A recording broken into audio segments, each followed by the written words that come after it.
consciously murderous.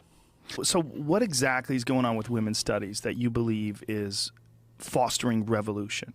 Well, you go on their websites and read what they say. I mean, first of all, for the women's studies types, and this is what would you call it? False anthropology. There's this idea that way back when there was a feminist paradise, and that would be like noble savage mode of living where everything was egalitarian and women dominated. It was a matriarchal culture. And that was put forward by a UCLA anthropologist named Gembutes. I can never pronounce her name properly, but I think I got it. And then that was overthrown by patriarchal institutions, essentially starting at about the time, say, of Judaism. And that was all overthrown, and ever since then we've lived in an oppressive patriarchy. And that's what our culture is. It's an oppressive patriarchy. So they're pointing to one unsuccessful society that they believe existed, or did it actually exist? No, it didn't exist. There's no evidence for it whatsoever. It's complicated, but it's the telling of a kind of psychological myth as if it was history. Whoa.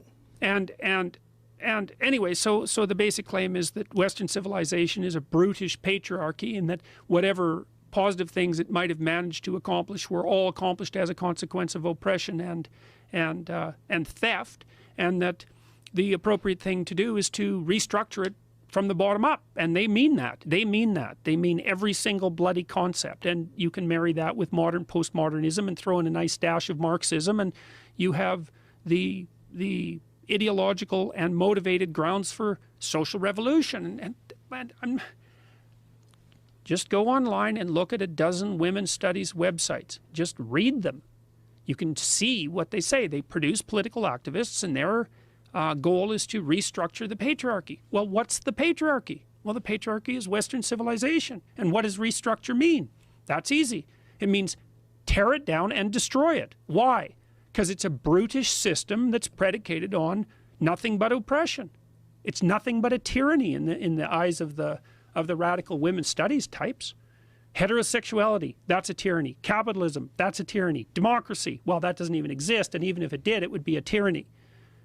Everything's a tyranny.